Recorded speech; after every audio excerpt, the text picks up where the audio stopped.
Taz Talk, ladies and gentlemen. Today is August the 12th, 2021. And we're going to be talking about AEW because, ladies and gentlemen, we got some matches for All Out and for Rampage that's happening this Friday. I might watch it, but I might not do a video on it. So, ladies and gentlemen, I'm sorry because it's a SmackDown thing and it's on 10 o'clock at night. So, yeah. So I will watch it. I'm just not going to do videos about it. But maybe I will do a little results of it. Let's see how long this thing is, because I believe there's only 3 matches in there. So let's get to the All Out before I forget. So at All Out, we heard that who's the number 1 contender is going to be Christian Cage versus Kenny Omega for the AEW World Title. And then we heard that Pac will go one-on-one with Andrade. They're going to settle their differences. I believe that's it. Let me check it here, guys. Hold on, let me check this. I can't show you my guys' info stuff here, so sorry about that.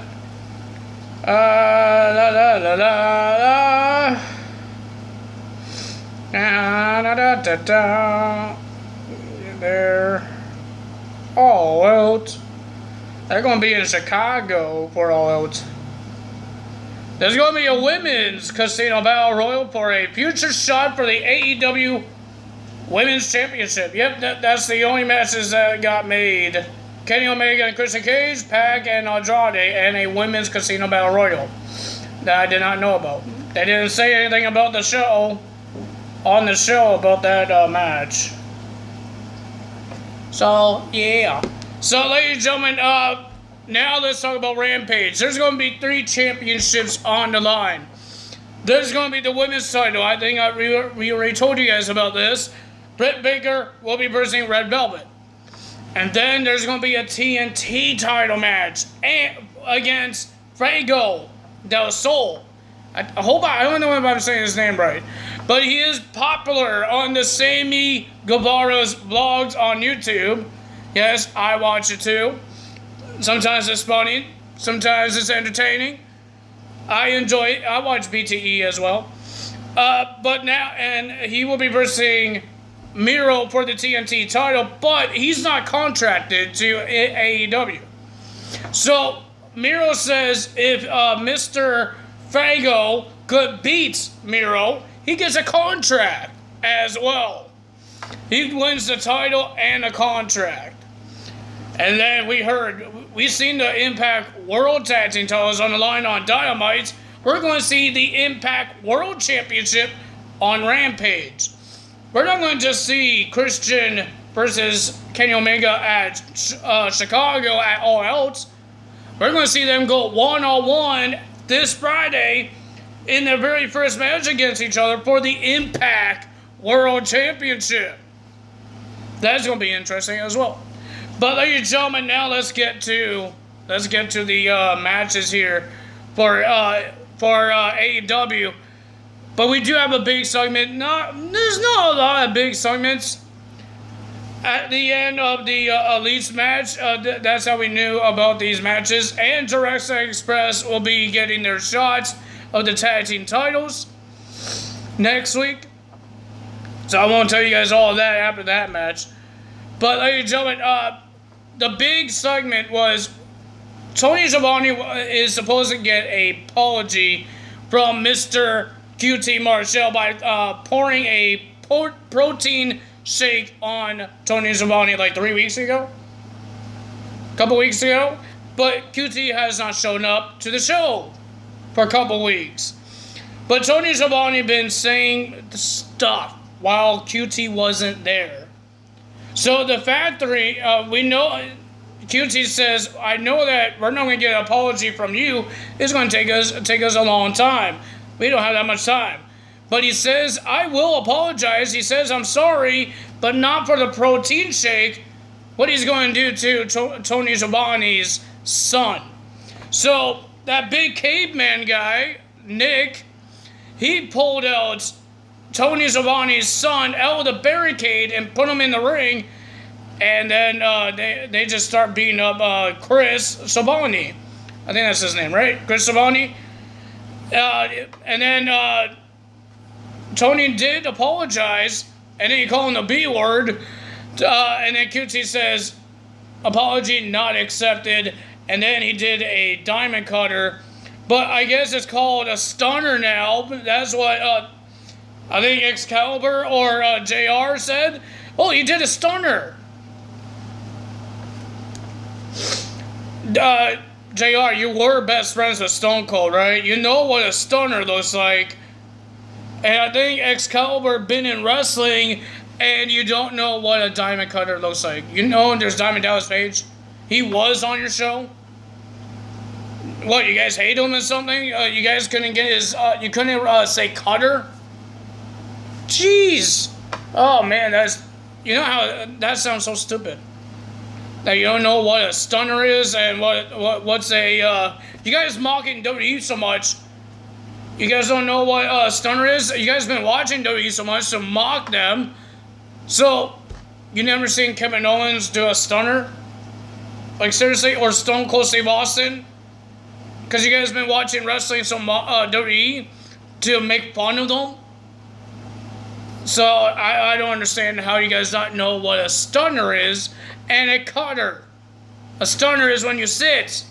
A cutter is when, an RKO. Oh, man. I feel sorry for them. You know how much people are going to make fun of them because they don't know what a stunner is? People know who Stone Cold is. People know who Diamond Dallas Page is. They know their finishers. And you called a diamond cutter a stunner. Very interesting, I guess. But ladies and gentlemen, and then Big Show came out, or Paul White came out, to save Tony Schiavone and Chris. And QT just shoves Aaron Solo to Paul White. Paul White just choke slams him while he was staring QT Marshall in the eyes. How many people had to be cowards? But they had to fight people that's not even a wrestler. Because we see MJF doing it. These labors against Chris Jericho. That he has to use stipulations. What, you can't wrestle? I'm better than you. And you know, no one knows it. Because you had to have stipulations. Yeah. Tough guy, man. Tough guy. Tough guy. I'm sorry to say, MJF, but you're not better than anyone because you need Wardlow, Sean Spearsy, you need FTR. Well, they haven't helped him for a while. But you need those guys to help you to win. And we all know you just suck. Just like Don Callis, because he does not show up. So Paul White took out Aaron Solo, and then he shook hands with the Schiavones and hugged Chris to make sure he's okay, and all that. So let's get to the matches, ladies and gentlemen. I don't think there's any more people messing up moves on this one. On the matches, I don't know why they call it a stunner. Oh man, that's kind of stupid, man. Even I think it's stupid. We have Kenny Omega teaming up with the Young Bucks to versus Dante Martin and the Sydal brothers, Matt and Mike. I enjoy this match. I like this Dante guy. I like the high-risk, high-flying Dante Martin guy. But I've been thinking, okay? I understand that AEW doesn't do the labels for cruiserweights or heavyweights. But I haven't seen a cruiserweight defeat a heavyweight in AEW. Have you guys, did I miss something? Like, did any heavyweights lost to a cruiserweight? A smaller guy? I think they need a cruiserweight division. Show their talents. Not getting tossed around by Lance Archer, by Miro, by any big man. Give them a cruiserweight division. It doesn't have to be a championship division. Do it like what Main Event does. in WWE. Just do that to show them what they have, man. Show the cruiserweights. I like the cruiserweights. I like the high flying stuff, but I just see freaking Lee Johnson getting flipped around, or Dante Martin, Darby Allin, Sammy Guevara. These guys are great, but they're getting fling around and not showing what they have. Well, not really like Sammy, because I don't think Sammy Guevara, he didn't fight Lance Archer, right? He never fought him, or Brody Lee. He never versed any big guy. Rest in peace, Brody Lee. I'm not making fun of him. I'm just saying that. Brody Lee did versus Marco Stunt. See, Marco Stunt, he's a cruiserweight, but he's just getting fling around like a rag doll. I want to see what this guy could do, but I can't see what he's going to do because he's too small. But I think he will do great in a cruiserweight division. I don't care if it's a label or not. But I think you need a cruiserweight division. I think AEW needs a cruiserweight division, just like Impact Wrestling did. Just like Impact Wrestling kind of still does. If you could move around and you could jump around and do all that stuff, you could become the number one contender to the X Division title. But back then, they used the X Division title as a cruiserweight title. Only cruiserweights can hold it. Just like WWE now with 205 Live, but when it was better, now they're just releasing all the cruiserweights now and put all the cruiserweights on NXT. But just like 205 Live and on NXT right now, they have a cruiserweight division showing what the cruiserweights could do. That the cruiserweights are not just fighting heavy guys and losing. I know the breakout tournament, it's all big guys and small guys getting beat up, but we actually could see what they could do. But with AEW, it's like big guy versus small guy. Who cares? I don't think there's anyone underdog. Just like Rey Mysterio when he beat multiple big guys. Like people say, oh, Darby Allin is he's a underdog, but has he versed any big guys? Or who else I was thinking? Darby Allin, Orange Cassidy. Then he got beat up by a big guy and he never won one. I think they need a cruiserweight division. I'm sorry to say, I know they don't do labels about cruiserweight or heavyweight. They said it before when Humatude and Chris Jericho wrestled, but I think they need a cruiserweight division. That's what I think. I don't know what you guys think, but I think they need one because they're small guys. Their cruiserweights are not getting no showtime. Just like what Sting will say. But this match was pretty decent. I will enjoy seeing Dante Martin a little more and the Seidel brothers. But ladies and gentlemen, the winner of that match was the Elite, and all of that segment stuff between Christian, Jurassic Express, and the Elite, and Don Callis does not shut up, all happened. Then we had Darby Allin versus Daniel Garcia. See, this is what I want to see. Two cruiserweights go at it. It was an amazing match. They're not flinging each other. They're not look like they're going to die because there's just a small little guys versus a big guy. I thought it was a pretty decent match. I enjoyed it because these guys were great.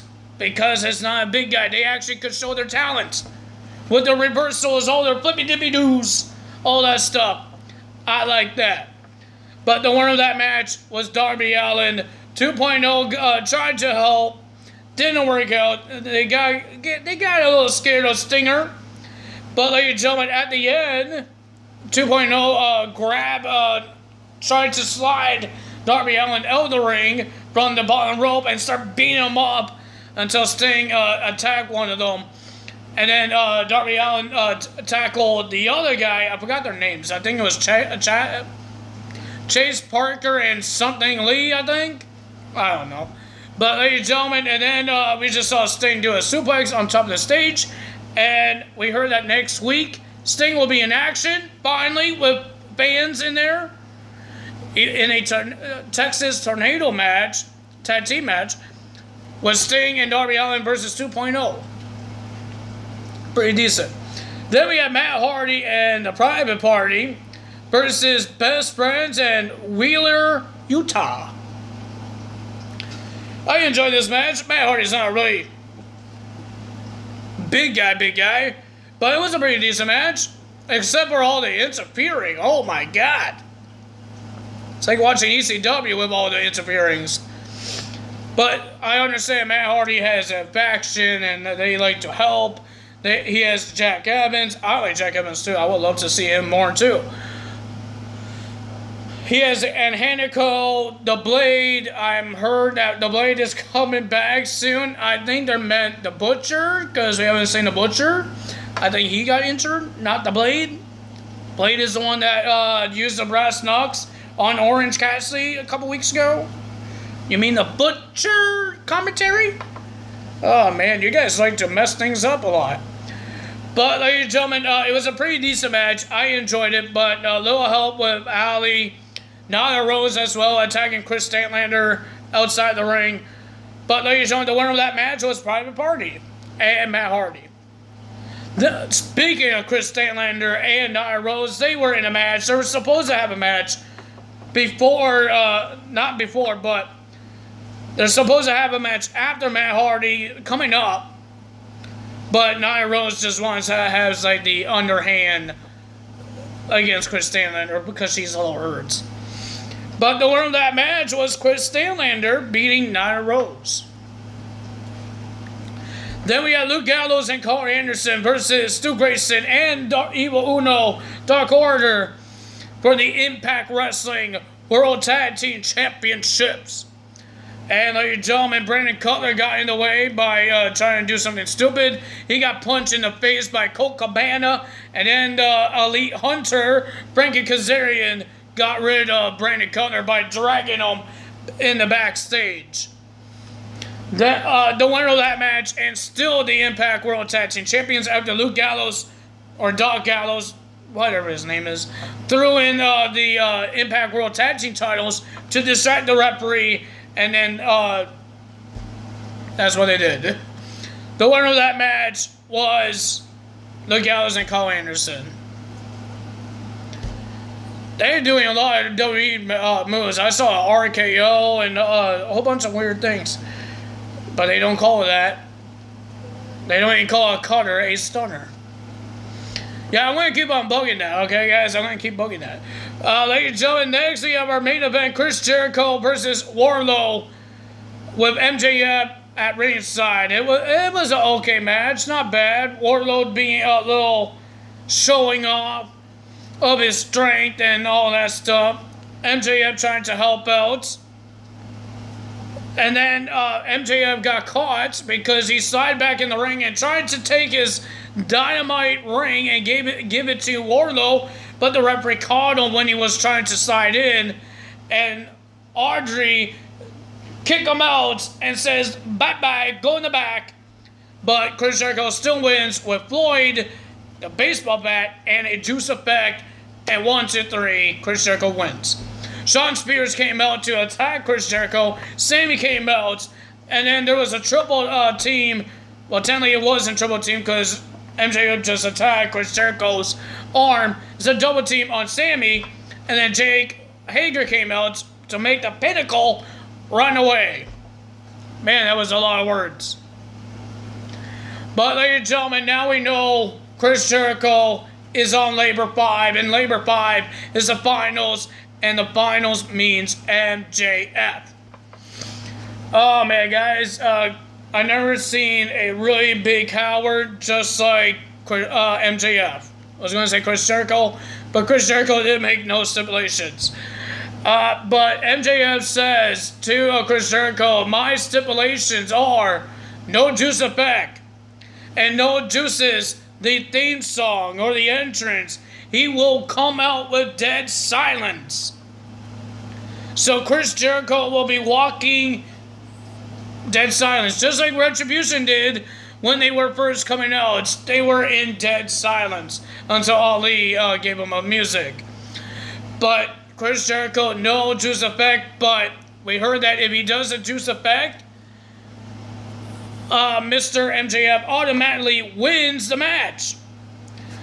And then he says that he's better than Chris Jericho, all of this and all of that. He likes to say that he is, but he has to make stipulations. You're not tough, MJF. If you need stipulations to beat somebody, you're not tough. If you could have a one-on-one match with no stipulations, and you win against Chris Jericho with his finisher, you can use his finisher and the music, he will win. Because you're not tough. You're not tough at all. Chris Jericho gets what he wants. He gets a match against MJF. But MJF is a little scared of Chris Jericho. I'm sorry to say it, but I'm not a big fan of the guy that thinks he could do whatever he wants. If you want to be a man, you need to wrestle like a man. Chris Jericho's doing that. He had a little help. I'm not saying he didn't. With the couple weeks ago, he had the Inner Circle helping him, and then last night he had Floyd helping him. I understand that, but MJF, he beat all your stipulations. He beat all your competitors, Nick Gage, Shawn Spears, Humberto Correa, and Wardlow. And he's going to beat you too, man. That's my prediction. You had your own prediction that you're going to be better than Chris Jericho because he can't use a juice effect. He could use a Wallace and Jericho. He could do the cold breaker. He could destroy you, boy. That's my prediction. If you guys enjoyed this video, hit the like button, leave a comment below, hit the subscribe button, hit that notification bell, and I will see you guys tomorrow for Impact Wrestling results. That's all for me today. Tyler is out. Bye!